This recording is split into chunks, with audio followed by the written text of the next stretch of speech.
That was in 1968. So, and when someone caught one, it was like notable. I mean, everybody said, "Oh, what did he catch it on? What was the tide doing?" It was all this stuff, you know. So there was a lot to learn. It was fun learning, and also having the opportunity to have these people that have won the money and the skills to have some duffer kind of a guide, which I was, and invest in me and themselves learning this fishery. So I had a great time, and I wouldn't trade with anyone for the life I've had. Trying to figure out, and all of this was, I started guiding was in the Middle Keys, I was in Marathon, and I started fishing up and down the Keys all over the place and trailing a boat every day. I was the first person to actually, when I started guiding, there were marinas, big marina in Key West and all these places, and all the boats, the guides fished out of a marina. And then I started trailering every day because the wind was blowing one direction or another. I didn't want to get my butt beat getting there, so I said, it's crazy, you know. I'm going to drive down and launch down there, which was unheard of in the day. And I think today, I don't think anybody fishes out of a marina, or very few, and they're not very good anyway. So, because they don't go anywhere. But anyhow, so I think it had to be flexible and chase up and down the Keys and fish for a permit in Key West, which is a great venue, or tarpon up in Florida Bay. And today I live in Everglades City, which is on the west coast of Florida. So about 26 or 7 years ago, I bought a house in Everglades City, and I moved over there. The Keys were getting overwhelming, and there were a lot more boats. And I had driven up and down the Keys for 30 years and never had a car accident, and I came close calls. I figured, you know, I've been dodging this bullet long enough. I think I'm going to go someplace where I can just drive 3 miles and drive the rest of my commute in a boat. So now I fish in Everglades City mostly for snook, redfish, and tarpon, and that's what I do today. So that's basically it. That's my career. I've had some incredibly memorable catches. I would call it blessed events when all the stars aligned and something really spectacular happened. And then I pulled into the wind many days, pulled into the wind all day with clouds and wind, and didn't get a shot in anything. So but it's always thought I was, and I never quit. I think if anybody has ever said anything about me, it would be that I would never quit. At the end of the day, I would always have, in fact, I lost a number of clients because they'd say, yeah, I'm ready to go in. I go, we're not. I got another spot here that's going to work. No, man, I really want to go in. I go, yeah, but we're not going in. Because we got to go right by the spot, and I know there's going to be a big fish there. You got to be. And pulled it out of my butt so many times it was ridiculous. And they'd say, why do I ever doubt you? And then we'd have the same conversation the next day. I want to go in. No, you're not.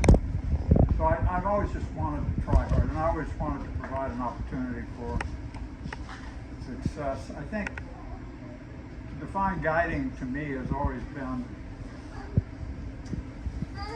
and I was this kid that wanted to always catch a certain kind of a fish, you know.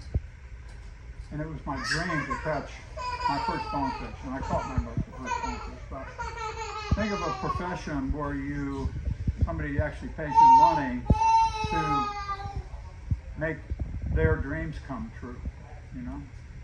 Somebody's can't sleep at night, never caught a permit on a fly. I always say don't be in a big rush because you can only do it once, you know, because you catch the second one, but you can't catch the first one once. So. But to participate with these people and their euphoria of having to achieve this dream, which is a huge thing. And I've had those same dreams and wanted to catch those same fish and felt just as overwhelmed by the emotion. And I've had, you know, with hugging and crying and all that stuff, you know. And then another part of guiding, which I think is a perk that that no one can calculate is that you spend your time with these very avid people, and you have a similar desires of, and a similar appreciation for the outdoors and where you are, and start learning, and you start talking about tides and wind and all this stuff, and you get into a conversation about it. But it's the shared passion, and you're spending time in a very small space, you know, from me to that table for 10 hours a day would be my average day, sometimes more. And you talk about everything. I mean, you start off not knowing someone, and after 20 years, you know everything about that person, probably more than their wife does, or their son. I've had people tell me stuff that they say, I've never told anybody this before, but I go, wait a minute, I'm not sure I want to know. But the truth is, cut them off. It's quite an intimate little atmosphere. And so you become incredibly close to these people. And today, truly my large portion of my closest friends are people that I've fished for years. And he's not a client anymore, he's a brother. So that's a pretty cool part of guiding. And yeah, so I've been through a bunch of boats. All my friends are fishing guides, and I get along with just about everybody in the Keys. They're all great guys, and the Everglades too. I mean, over there's a whole bunch of new guides, and when I started going over there was never see a boat with a polling platform. I was the first one to fish over around Naples and Everglades City that had a polling platform. People just asked me what it was and so on. So, and now there are countless skiffs coming down the road every day to go out of my neighborhood, and most of them, not all, but most of them are great guys, and you can believe some of what they say. But fishing guys are going to lie to you anyhow. The truth isn't in them, really. So that's about it. I'm just an old fishing guide, 55 years of doing this, and seen some great fish caught, and world records. There's a fellow that booked me a few years ago. We fished for 8 years to catch one fish, and we finally caught that fish. You can imagine how we were quite thrilled. We were sober a couple of days later, but at the time we went nuts out. But he was trying to catch a world record tarpon on 6-pound test, tippet, and 8 years and hundreds of hours of fighting tarpon, hundreds of hours of actually fighting tarpon. We finally, I'm going to change it from he to we, because pursuit like that is definitely a team effort. And the most important person on that team, in this case it was my son, who's also a fishing guide, my son Chad Huff. But it's the guy standing there with a gaff. And the gaff for a tarpon world record cannot exceed 8 feet. That's the limit to the length of the gaff. And I have made a bunch of these gaffs for myself and other people, so mine are 7, 11, and 7/8. And then you have this beast, and they are a beast if you've ever caught a tarpon, that's never been restrained in its life. Never been, no one grabbed him by the shoulder like you do probably 5 times a day, say, hey man, come over here, I want to show you something. No one's ever touched it. And when you do touch one of those things, especially when you drill them with a chunk of steel, they go blazing out of there, not so you ever caught them. But when you get them close to the boat in a very short period of time, and you have someone, hopefully lobotomized, human, with a gaff that reaches over their back and whacks them, because you have to kill them for a world record. And I've I've killed, and I'm not embarrassed to say I killed quite a few tarpon with a gaff like that, because years ago in some of the tournaments we used to kill them hanging them. I think I'm thrilled to death that they don't do that anymore, and it's totally disrespectful, but back in the day it was recognized as okay. But a lot of things happen in a hurry when you gaff a big tarpon. And generally, if you have shoes on at all, they're on the deck, but you're not. Because you're going overboard. If you gaff one within 10 minutes, which you can do, for a variety of reasons. They either come by the boat and they get too close, or you move the boat to them and they allow you to get close enough, which is not always easy. But when you do, I've never had an adrenaline rush in my life like that. Your heart is beating out of your chest, and next thing you know, you're in the water being towed all over the place, sometimes right along the bottom, 20 feet of water at one time for me. It was pretty crazy stuff. And in the case of that world record that I was describing, 8-year quest, it was my son Chad, who's 240, 6'4" and 240, and quite strong. And he was gone for a while. He went out already. And many years ago, I was fishing in a place called Homosassa, who had an incredible tarpon fishery at one time. And there was a guy there by the name of Ralph Delph, who was a guide out of Key West. Ralph Delph, who's never been in the Hall of Fame, and it's embarrassing to say that, because if there's a guy that should be number one, it would be him. At any rate, we were having dinner the night before, and he was fishing with a guy named Stu Apt, he's a legendary angler in Florida. And I think I'd gotten pulled overboard the day before. We were talking about it, and he says, no, there's not a fish in the world that's ever going to pull me out of a boat. And he'd caught blue marlin, everything. The guy, no kidding, there's a book out about Ralph Delph that's phenomenal. And what a great fishing guy he was. He says there's not a fish in the world that's going to pull me out of the boat. And the next day we weren't fishing very far apart. And I said, I saw him hook a fish. And I've heard the story, each Stu and his story many times. But we were watching him fight this fish, and I could see they got the gaff out, and Ralph going around, and I said, I think a pelican just dove right next to their boat. And Ralph was gone for a while. When he came back up, the fish had gotten off the gaff, and he swam back to the boat, but the fish was still hooked, which is unusual in itself, because usually they break off on the gaff or the human they're towing around. And so a few minutes later, I saw him reaching out again, and again he goes sailing, and this time the fish did get away. So, and it's a very exciting time. In this particular case of the 8-year quest, my son Chad did gaff this fish, and we managed to get it over the side, and we're pretty happy. It weighed 140 on 6 contests. So, who caught the fish? I'm not sure, but I side with the guy with the gaff every time. You know, really it is funny.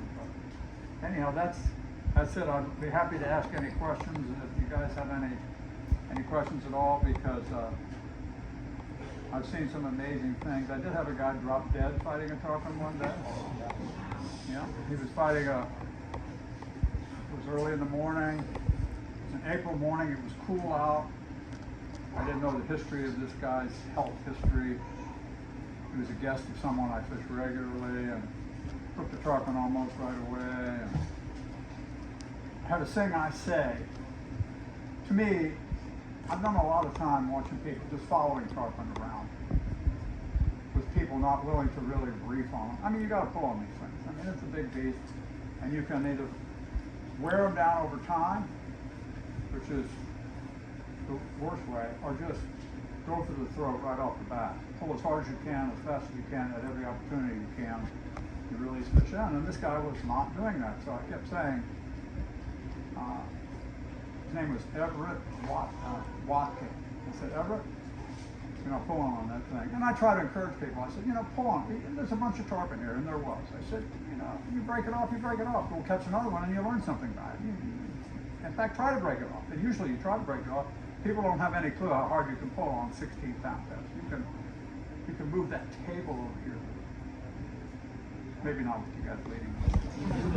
So he says, yeah, but he was still being timid because he'd never caught a tarpon. And then he does a face plant on the bow.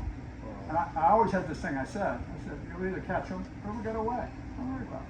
But there was a third thing that I didn't. So the tarpon got the win on that particular occasion. And so he actually died. Oh, he's dead. He was dead as a rock. He was blue by the time we got to the dock. He landed on his rod. He was on top of his rod. And I was sitting in the back of the boat making another leader up because there was a bunch of fish around. I knew there was some more. And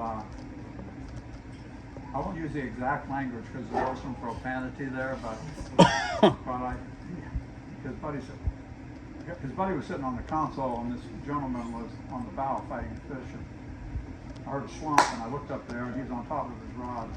He goes, Jesus Christ, what happened? I go, the guy's had a heart attack. And what he had an aneurysm, so he had an aorta blowout. There was no chance. And I had not had any CPR at the time, so I didn't know what the hell to do. So. And it was a little chop on the water, and you guys have ever fished in the Keys. I had launched at Bay of Honda State Park and just fishing real close by, but there was a little chop. When I was in the backcountry, I had to run some open water. So and he was heavy. This guy was obese and hard to manage. So I actually straddled over him and was trying to hold his head off the deck as we were running to keep his head from pounding. But by the time I've never handled a dead body. I don't know if maybe you guys have handled some dead bodies, but it's nothing I do every day. And they're very gelatinous. You pull here and they sack there and sort of thing. Dead weight. By the time we got in though, he was kind of a gray-blue color and his involuntary muscles had released, so he had soiled himself, etc. We got an ambulance. We followed it on the way back to the hospital. We followed the ambulance back to the hospital. His buddy said, "It's like an old golf joke, but this has really happened." He goes, "So what's protocol here? Do we hang around or do we go back up?" So what'd y'all do? I said, really, this is not like an everyday thing. I don't know what the protocol is supposed to be here, but I think the fish should go back out. that's what we did. Is that right? We Wow. followed the ambulance back, and in Florida, and maybe everywhere, but at least in Florida, you're not dead until a doctor says you're dead. You have to have a doctor. So the doctor went down there and checked the guy out. He never even asked how he died. He never said what he was doing or anything else. He said, the guy's dead. He said, we'll notify. And his buddy, it really wasn't a friend. It was more or less an acquaintance that he'd met and invited to go out with us. So I'll call his wife. He said, no, it's my job. The doctor's supposed to call. And you guys go fishing. So we did. There was a tackle shop across from the hospital. And we bought a 6-pack of cheap beer and sat on the step and drank a couple of beers and went back out. And actually caught several tarpon that day. But it's and then there's all these bad jokes that people are dying to fish with you and all that. Yeah. You got to endure all that. I guess they took him to marathon. Huh? I guess they took him to marathon. They did. I followed the ambulance back. We went out of Bay of Honda. We went back to the hospital's called Fisherman's Hospital. And the ambulance took him in there. There was actually, when we got to the dock, you've been in that boat, Mason. I'm sure you've once. There was always a bunch of, it's a state park and there's rangers, so it's an idle zone. You can't make any wake in there. Well, I went in there wide open, knowing what would happen, and they came screaming at me. And I said, "Get an ambulance!" So they called an ambulance right away. And there were some firemen there, and they started CPR. But the guy was toast. He was so good. Yeah, he was toast. Anyhow, that's my only time killing someone. I have a question. How close have you come to dying? Like specifically gaffing, big fish, world record fish, getting pulled down. I was concerned on one occasion. I was fishing on a bank down by 7 Mile Bridge, which is and this bank fell off into like 18 to 20 feet of water. But early in the morning, some tarpon would slow roll. And this is before you had light that you could actually see them in the water, so it was pretty cool. Because you could kind of pull along and you see one roll and you cast up current and boom, you got a bite. And this particular morning there was a guy a couple hundred yards off the bank throwing plugs. It was a pretty good tarpon spot back then. I don't know how it is today, because I don't fish that much down there anymore. But so my angler was a guy named Sandy Moret, who was a fly shop and on rod. Sandy hooked up, nice fish, and made a long run. Jumped a couple of times at the end of the run, and he's winding up, and I'm getting the gaff out because the minimum weight to kill a fish in the tarpon tournament was 70 pounds, and this was an obviously larger than that. So I was getting the gaff out just so I'd have it ready if this fish made a mistake, and so sure enough, this fish comes running right back in the boat, and he jumps once on the way back and jumps and lands upside down where you're sitting. I've got my gaff in my hand, and he's been on 3 minutes that he's been hooked. So I said, Sandy, come get me, and I just went wham, and I stuck this fish in the belly, which is the best possible place to gaff him because it disoriented him. But then, the next thing I knew, we were going right along the bottom in like 18 feet of water. I have a lanyard on my gaff that slides up and down the handle but stops at the end. So, because the lanyard can't be longer than that 8 feet either. So, I'm just hanging on like this, and all I see is this tail in front of me, and we're zooming along. And I'm thinking that I need to get out of this lanyard, because if he stays down, Right. I'm not going to be doing too well. So, but then he made an angle up towards the surface. I said, oh cool, I'm going to see a tarpon jump from underneath. And honest to God, I had that conscious thought. I think when stuff's a blur that's going on around you like that, you actually become so entirely focused on all the minutiae of what's going on. I remember seeing this tail. I remember holding my bed back because I didn't want to lose my eyeglasses. And so I see him break for the surface, and I see him go through the surface. I can't tell to what extent. Sandy said he came about half out, floundered on the surface, but Sandy alertly started the outboard and ran over, and he grabbed me by the ankle. So he's got me by the ankle, and I'm stretched out, and I got the gaff, and it's stretched out, and the tarpon's out there somewhere. And we wrestled this thing to the boat and flop it on the floor, and we're high-fiving. The guy that was plug casting out there, he says, on UFB, if you know what that is. Yeah. He said, that's unbelievable. He said, you guys got to do that again. I got to see that. I said, no, we're not going to go there. No cell phones back there. Right. So, at any rate, fish weighed 108 pounds in 3 minutes. My son actually gaffed one for world record on 4-pound test in 3 minutes. He weighed 114 pounds. My son is big and strong. It snatched him off the deck. This is Dustin. Ran about 100-foot circle, towing Dustin. He was skating across the surface on his chest. Came by the boat, jumped on the gaff, landed on the bow of the boat, slid back off, and went another 100-foot circle. Came by the boat again, and his stepbrother grabbed him by the ankle, and they caught the fish. It's bizarre. It's nothing I suggest, but I can never. You are shaking for an hour after something like that. I don't know if you probably have. I mean, there's probably much more crazy things, especially in the military, that can jazz you like that, but I've never been jazzed in my life like that. So. Well, there's sharks too in the back. Yeah, no sharks. But I don't know. You don't think about any of that. You know what you think about being a hero and dragging this poor creature into the boat, and murdering it for your own gain. You know, but you want it to die. So. Steve, tell us about the tournament scene, because naturally the world record scene and going through gaffing tarpon is you know, a pretty unbelievable thing, and the amount of time you spend on it. But tell us about the tournament scene, like the Gold Cups, the Fall Flies. Tournaments are, you know, I participated for a long time. I think the last tournament I fished was maybe '85. That's been a while. But there was a time, that was the last tarpon tournament. But, you know, it's just a bunch of guys that want to be a hero. I was certainly one of them. And you sign up to actually fish in the most difficult way. And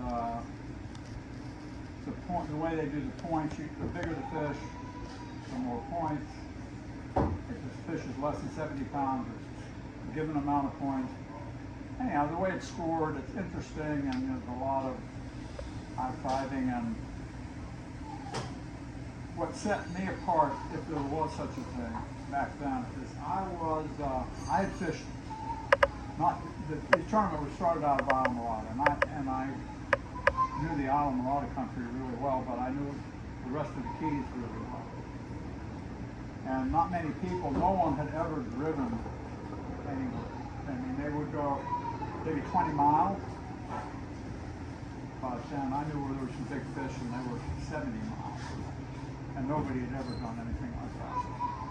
But I just sat there and drove my little boat down there, and we started bringing in these big damn fish, and people were like, nobody had ever laid eyes on me all day. They didn't know where I was. You know, it was cool. It was cool, but and the last tournament I fished with Sandy Moret. Going into the last day, we were leading, but not by very much. There's a guy named Billy Pate, who was a legendary angler at the time. I think he was in second, and I really felt like we needed to catch something. That particular day, this is another incident with gaffing tarpon. Sandy Moret was such a cool customer that he was so good at tarpon fishing. He knew where to put it, what to make it do, when to strike, when to let him take off. But then when we got the fish by the boat, that particular fish, I gaffed right here after maybe 40 minutes. And he pulled me overboard as well. And we're under the boat, and he didn't want to come out from under the boat. So you're talking about, you ever think we were clunking around under the boat. Sandy could hear all the clunk, clunk, clunk. I didn't know what the hell's going on. And then finally I came out from under the boat and I stuck the gaff handle up. I had a tapered shank on the gaff handle so I could slide my hand down. So I tried to get down and reach up into the tarpon's mouth, grab a handful of gills. They don't dig that. So I lifted the gaff handle up. Sandy saw it and said, "Get the gaff handle." He pulled it. Anyhow, the tarpon was on the gaff, but the gaff went in here. It came through my arm over here. And it was just short of a barb. I made these gaffs and I put a barb in the shank. So it didn't quite get to the barb, thank God. I lifted my hand off, but I had a half-inch hole all the way through my arm. And that was cool, man. I'm Joe Montro's southerly fishing guy, right? So I tied a bandana around it and just kept pulling. And I was cool, everything was cool. When we came back in, and we'd won the tournament with that fish. They said, "Man, you got to have that wound cleaned out. It's a mess." So there was a female Cuban lady up in Plantation Key. She took a syringe full of peroxide without the needle on it, and she shot it into one side of my arm, and it came flying out the other side of my arm, and I fainted dead away. That got me. Until then, that was cool, but after that, it was good. But I healed up, and I'd do it again to win that tournament. Yes, sir. You mentioned Stu Rath. I read a quote from him. So somebody asked him, "What are you going to do when you retire?" He's going to go 16 feet forward and fish the rest of my life. And have you ever had? What's kept you on the back of the boat? I just love to fish. I love to fish, man. I love to see it. I just like being there.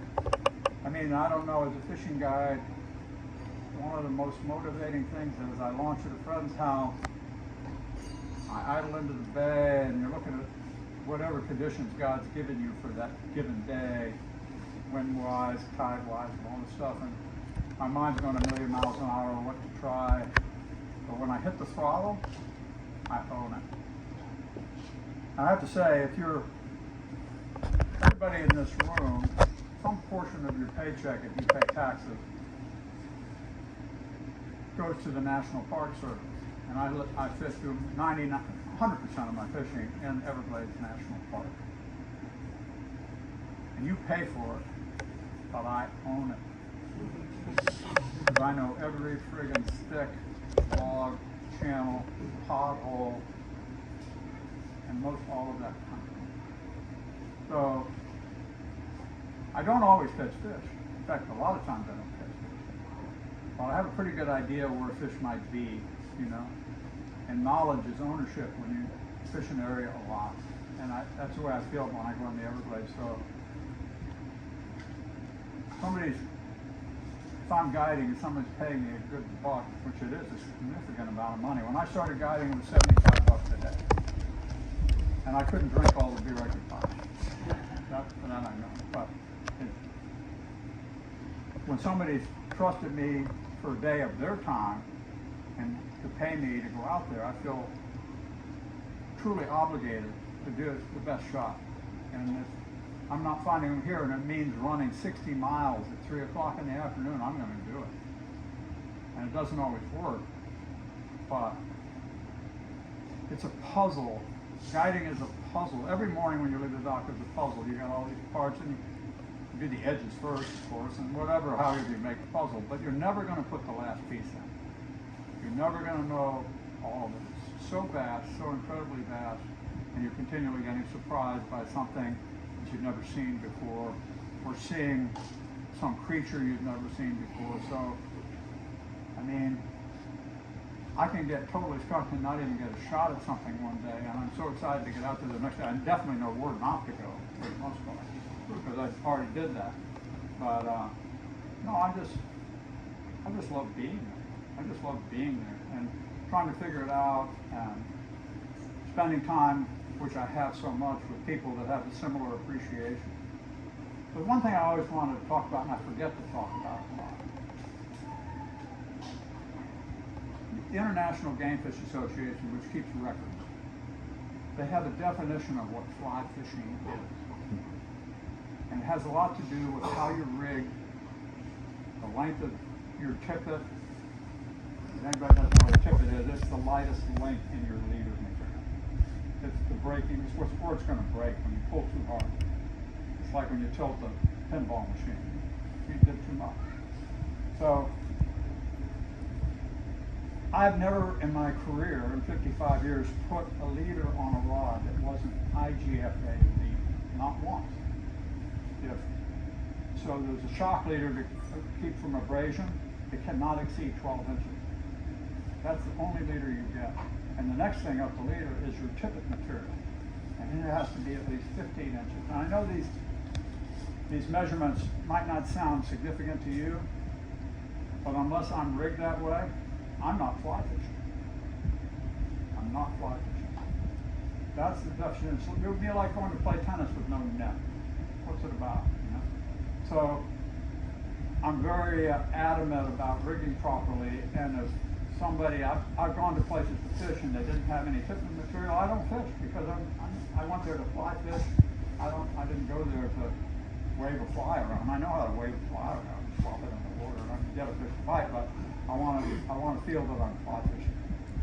And so that's a message that I don't often get to transfer to people, but if you actually are going to the trouble to use a fly rod on a windy day and sharpen your hook and get it home perfect, why would you put on a 2-foot leader and you're not fly fishing? So, huh? Hallelujah. No, I mean, I think to me it's significant. Then you're fly fishing, and I have buddies that rig with 2-foot leaders, and the only reason is because they're lazy as hell and they don't want to have to retie every time their leader gets frayed or screwed up, you know. But I generally, before I go out, I have 8 or 10 leaders of what I'm going to use, and usually I have different flies, so I cut the entire leader off and I can retie it up to the knot further up. So, at any rate, prescribing to the rules of fly fishing is significant to me. I went on a trip with my son marlin fishing in Mexico a couple of months ago. And this Pates was fabulous marlin fishing. And they'd been catching them there for a couple of years. But they'd never had anybody catch one on legitimate tippet. Real, properly rigged rods. And we were the first one. And people that were giving us a hard time. I mean, and they'd caught 3 the day before. I go, you haven't ever caught one. Unless you're rigged with, and the maximum legal tippet or the breaking strength allowed in fly fishing is 20 pound tippet.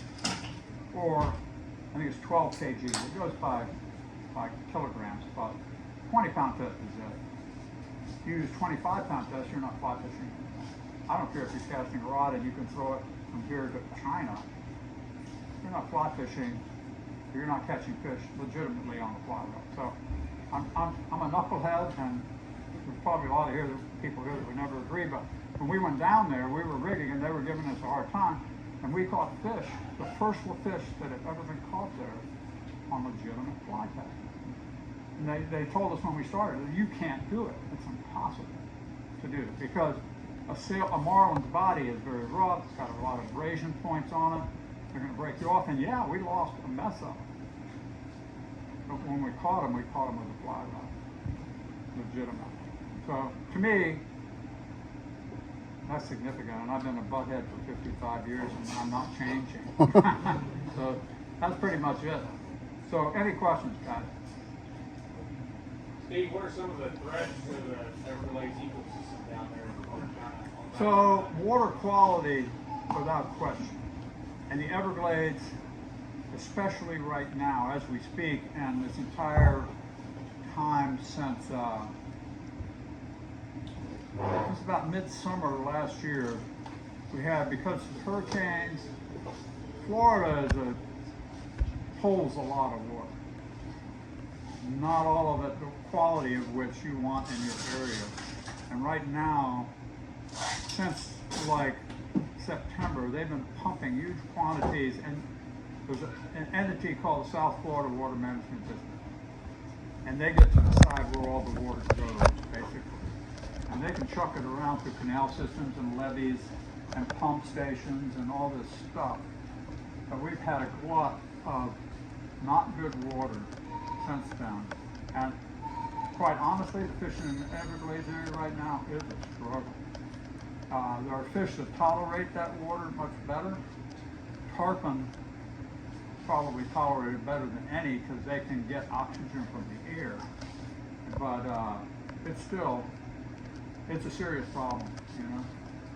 And these hurricanes have sediment. When we have a hurricane and you have a flood, it's not water. You see pictures of the whole town full of water, which I was in Everglades City when this last hurricane hit, and I was driving an outboard motorboat down the street. I mean, it was just a flood, but it's not really water, it's mud. It's liquid mud, and when it goes out, it cakes everything. And any grass beds, and if you fish much in salt water, any kind of cover on the bottom pulls bait, fish come looking for bait, so redfish and snook, everything get in these beds. Well, there's no grass out there, none. It gets silted over, and the real problem is it takes almost no wind at all to get all that sediment back in solution. So, and you have to have sunlight penetration to get grass to grow. So if it melts out, so it takes usually like 3 or 4 years before that grass, the roots are surviving out there, but they're under that much mud, sometimes more, you know. So it takes a long time for that to regenerate, and then this is the second hurricane in 5 years that has flooded our house, and my house is, well, if you were standing in my yard, the mud would have been up to here. Wow. My house, the floor is here, so, you know, you have to get in the house with a shovel and get the mud. It's frustrating, but hurricanes in combination with, of course, every hurricane event has huge amounts of fresh water that go along with it, and they got to get rid of that water because God forbid somebody in Disney World get their feet wet. That'd be horrible. So, and that again, I mean, we have between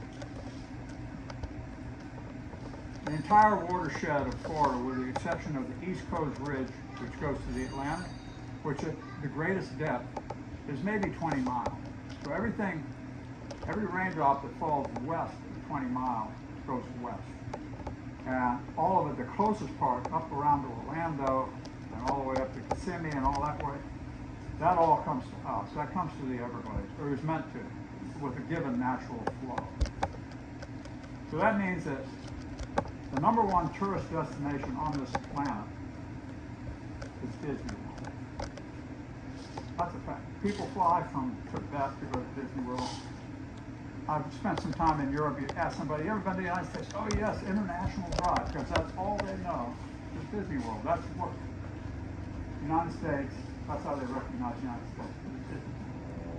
So people fly all over the world to take a dump in Orlando and it's back. And tragic as it is, and as hilarious as it is, that's the truth. And they can process waste all they want, but the real truth is, it's never going to be entirely pure. And every raindrop that falls on an asphalt street and goes back into the water system with the oil and everything, it all comes there. So, and it goes through Lake Okeechobee first. And Lake Okeechobee has so much vile, toxic sediment on the bottom that they are very worried that if you have a big storm, it's going to start seeping. Well, it is. You can't get it out of there. It's there for eons. I mean, for a million years from now, until Putin blows a bomb that thing up. But it's so I mean, certainly it has this problem. If I was going to suggest an entity, and I participate with a lot of environmental groups down there, and I've given talks to them all. But there's one group called the Captains for Clean Water, and their real focus is the watershed of Florida, providing clean water. And there's another one, BTT, and they're working very hard to promote saving habitat for fish and all this stuff. But when it comes to actually water quality, I think Captains for Clean Water. So I mean, if I was going to devote money to an entity, it would probably be them. They're a great bunch of guys, and they do get some stuff done, and they're pretty tight with the governor. So they have a voice.